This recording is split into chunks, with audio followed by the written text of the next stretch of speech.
മാന്യപ്രേക്ഷകർക്ക് നമസ്കാരം. ഭാരതീയ ജനതാ പാർട്ടി നമ്മുടെ തലസ്ഥാന നഗരിയിൽ ഒന്നൊന്നര പണി തന്നെയാണ് തുടങ്ങി വെച്ചിട്ടുള്ളത്. കഴിഞ്ഞ ദിവസം മേയർ കേരള ജനതയോട് ഒരു പ്രഖ്യാപനം നടത്തിയിട്ട് 24 മണിക്കൂർ തികഞ്ഞിട്ടില്ല. ഇന്ന് ഞായറാഴ്ചയാണ്. ഇന്ന് ഉച്ചക്ക് തന്നെ പണി തുടങ്ങിയിരിക്കുന്നു. അതിനു മുമ്പ് കഴിഞ്ഞ ദിവസം എന്താണ് മേയർ പറഞ്ഞത് എന്ന് നിങ്ങളൊന്ന് കേട്ടു നോക്കൂ. മറ്റൊന്ന്, ഇവിടെ വന്നപ്പോഴേക്കും അൺഓതറൈസ്ഡ് കൺസ്ട്രക്ഷൻ നിരവധി സ്ഥലത്ത് നടത്തിയിട്ടുണ്ട്. ചിലർ വന്നിട്ട് അവർ തന്നെ തീരുമാനിക്കുകയാണ്. അവിടെ കുറച്ച് കമ്പിയും സിമന്റും ഒക്കെ കൊണ്ടുവന്ന് കുറച്ച് ഷീറ്റൊക്കെ കൊണ്ടുവന്നിട്ട് രാത്രിയുടെ മറ പിടിച്ചുകൊണ്ട് കൺസ്ട്രക്ഷൻ നടത്തിയിട്ട് അവരൊക്കെ തന്നെ ആ സ്ഥലം ഉപയോഗിക്കുകയാണ്. അതൊക്കെ തന്നെ ആ പ്രവണത അവസാനിപ്പിക്കേണ്ടതായിട്ടുണ്ട്. അതിന് ഞങ്ങൾ ഭരണപരമായുള്ള ശക്തമായ ഇടപെടലുകൾ ഉടൻ തന്നെ നടത്തും. നിങ്ങൾ കേട്ടില്ലേ? ചില ആളുകൾ വന്നിട്ട് തോന്നിയതുപോലെ കമ്പിയും മറ്റതും കെട്ടിപ്പൊക്കിയിട്ട് മുന്നോട്ട് പോകുന്നുണ്ട്. അത് ഞങ്ങൾ അനുവദിക്കില്ല. അത് ഞങ്ങൾ ഭരണപരമായിട്ട് കൈകാര്യം ചെയ്യുമെന്ന് പറഞ്ഞിട്ട് 24 മണിക്കൂർ തികഞ്ഞിട്ടില്ല. മറ്റ് രാഷ്ട്രീയ നേതാക്കന്മാർ, ഇവിടെയുള്ള ഇടതും വലതും അതുമായി ബന്ധപ്പെട്ട നേതാക്കന്മാർ പറയുന്നത് പോലെ ഗിമ്മിക്ക് വിളിച്ചു പറയാണ് എന്ന് കരുതി അവിടെ തോന്നിയതുപോലെ കെട്ടിപ്പൊക്കിയവർ പുച്ഛിച്ച് മുന്നോട്ട് പോകുമ്പോ പറഞ്ഞ് 24 മണിക്കൂർ തികഞ്ഞിട്ടില്ല. ഇന്ന് ഉച്ചക്ക് ഞായറാഴ്ച ബുൾഡോസർ വന്ന് പണി തുടങ്ങി. അനധികൃതമായിട്ട് കെട്ടിപ്പൊക്കിയതൊക്കെ തന്നെ അങ്ങ് ഇടിച്ച് നിരത്തിയിരിക്കുന്നു.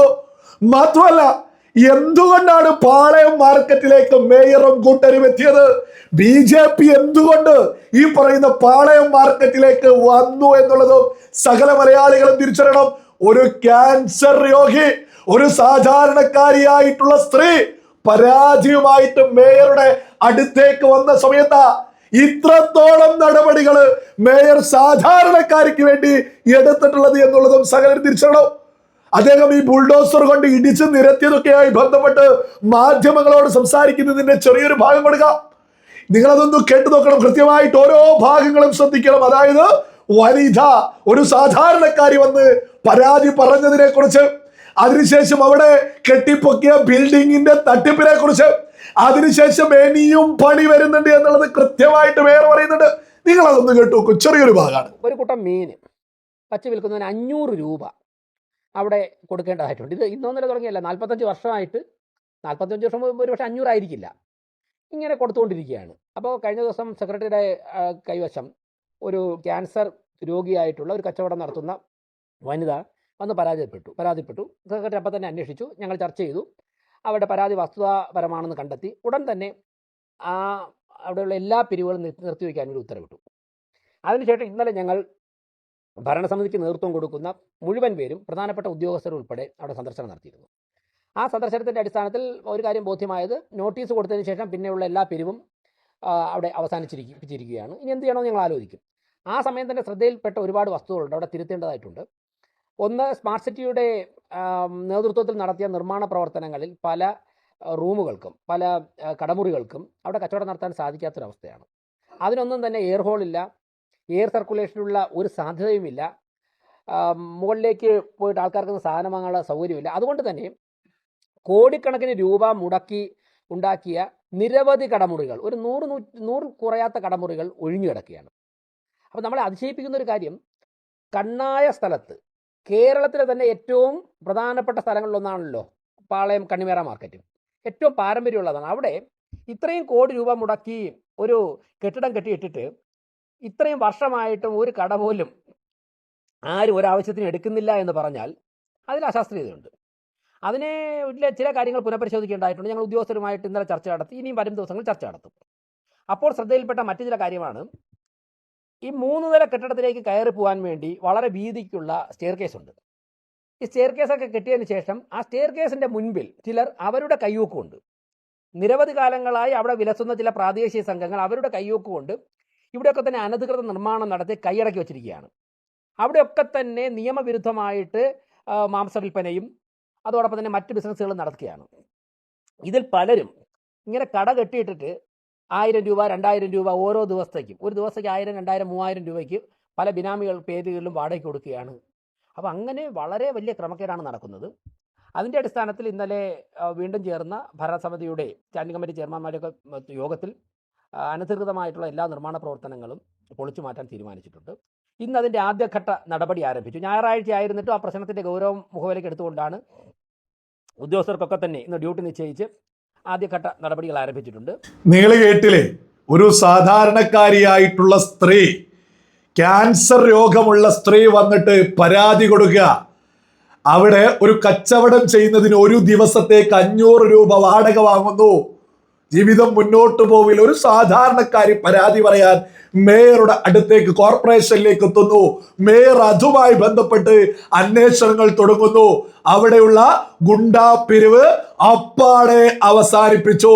അവിടെ എത്തിയ സമയത്ത് അവിടെ അനധികൃതമായിട്ട് ഉണ്ടാക്കിയിട്ടുള്ള ഓരോ കെട്ടിവെച്ചിട്ടുള്ള ഷെഡ്, മാംസ കച്ചവടക്കെയായി ബന്ധപ്പെട്ട് കെട്ടിവെച്ചിട്ടുള്ള കമ്പിയും കോലൊക്കെയായി ബന്ധപ്പെട്ട് കെട്ടിവെച്ചതൊക്കെ തന്നെ ഇതിനെതിരെയും നടപടിയെടുക്കുമെന്ന് പറഞ്ഞത് കഴിഞ്ഞ ദിവസം ഞായറാഴ്ചയായിട്ടും 24 മണിക്കൂർ തികയുന്നതിന് മുമ്പ് മേയർ പറഞ്ഞ വാക്ക് പാലിച്ച് അനധികൃതമായിട്ട് കോടിക്കണക്കിന് രൂപ ചിലവഴിച്ച് കോർപ്പറേഷൻ കെട്ടിപ്പൊക്കിയ കെട്ടിടത്തിലേക്ക് പോകുന്ന വഴി പോലും മുടക്കിയിട്ടുള്ള അനധികൃതമായിട്ടുള്ളതൊക്കെ തന്നെ അങ്ങ് പൊളിച്ചെറിയൽ തുടങ്ങി. അതായത് പറഞ്ഞത് പ്രവർത്തിച്ച് മുന്നോട്ട് പോകുന്നു BJPയുടെ മേയർ എന്ന് കേരള ജനത ഒന്നടങ്കം കൈയടിച്ച് സ്വീകരിക്കുക. പ്രത്യേകം ശ്രദ്ധിക്കണം, മേയർ എടുത്തു പറഞ്ഞതാണ് തിരുവനന്തപുരത്തിന്റെ കണ്ണായ സ്ഥലത്താണ് 18 കോടിയിലും അധികം രൂപ ചെലവഴിച്ചൊരു കെട്ടിടം പണിതിട്ട് അതിലും 100-ലധികം റൂമുകൾ ഇപ്പോഴും തുറന്ന് പ്രവർത്തിക്കുന്നില്ല. അശാസ്ത്രീയമായിട്ടാണ് ബിൽഡിംഗ് ഉണ്ടാക്കിയിട്ടുള്ളത്. അപ്പൊ അതിലും വലിയ തട്ടിപ്പ് മുൻകാലങ്ങളിൽ ഭരിച്ചവർ ചെയ്തു കൂട്ടിയിട്ടുണ്ട്. കഴിഞ്ഞ 45 വർഷമായിട്ട് ഗുണ്ടാപ്പിരിവ് നമ്മുടെ തലസ്ഥാന നഗരയിൽ നടക്കുക. അത് BJP മേയർ ഇടപെട്ടങ്ങ് അവസാനിപ്പിച്ചു. തിരുവനന്തപുരം മേയർ ജനങ്ങൾക്ക് വേണ്ടി പണിയെടുക്കുന്നു. യോഗി ആദിത്യനാഥ് ഉത്തർപ്രദേശിൽ ബുൾഡോസർ രാജ് ചെയ്യുന്നു എന്ന് മാധ്യമങ്ങൾ നിരന്തരം വിളിച്ചു പറയുമായിരുന്നു. ഇനി അവർക്ക് യോഗി ആദിത്യനാഥിനെതിരെ എന്തെങ്കിലും പറയാൻ സാധിക്കുമോ? കാരണം എന്താ, അത് ഉത്തർപ്രദേശിലാണല്ലോ, അത് ഹിന്ദിയിലാണല്ലോ അവിടെയുള്ള വാർത്തകൾ വരിക.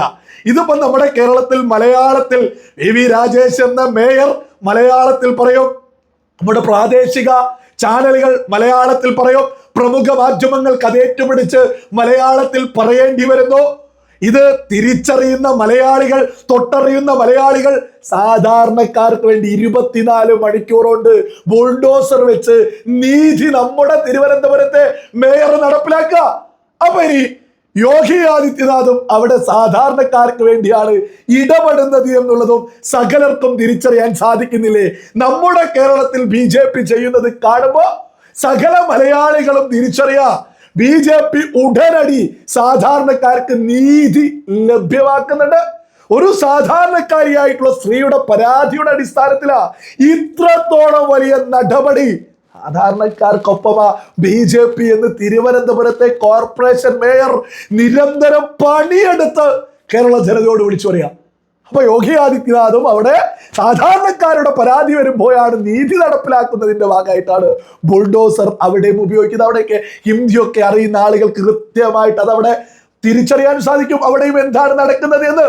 ഇപ്പൊ സകലരും തിരിച്ചറിയാം, നമ്മുടെ തലസ്ഥാന നഗരിയിൽ സാധാരണക്കാരുടെ പരാതിയുടെ മേലിൽ അനധികൃതമായിട്ട് കെട്ടിപ്പൊക്കിയ സകലതും അങ്ങ് ഇടിച്ചു പൊളിക്കൽ തുടങ്ങിയിട്ടുണ്ട്. മാത്രമല്ല, പൊതുപണം കട്ടമൊടിക്കാൻ കൂട്ടുനിന്ന ഉദ്യോഗസ്ഥന്മാരെ പോലും വെറുതെ വിടില്ല എന്ന് BJP പ്രഖ്യാപിച്ചിരിക്കുന്നു. കേരളത്തിൽ BJP എന്താണ് എന്നുള്ളത് കേരള ജനത ഒന്നടങ്കം തിരിച്ചറിഞ്ഞുകൊണ്ടിരിക്കുക. കേരളത്തിലെ ഇടതും വലതും എന്ത് തന്നെയായാലും ഒരുപാട് കിടന്ന് വിയർക്കും. ഇത്രയും കാലം ഇടതും വലതും മാറി മാറി ഭരിക്കും, കൂട്ടുകച്ചവടായിരുന്നു. ഇപ്പൊ BJP വന്നു, ജനങ്ങൾക്കൊപ്പം നിൽക്കുന്നു എന്നുള്ളത് ഇത്തരം പ്രവൃത്തിയിലൂടെയൊക്കെ സകല ആളുകളും തിരിച്ചറിയുക.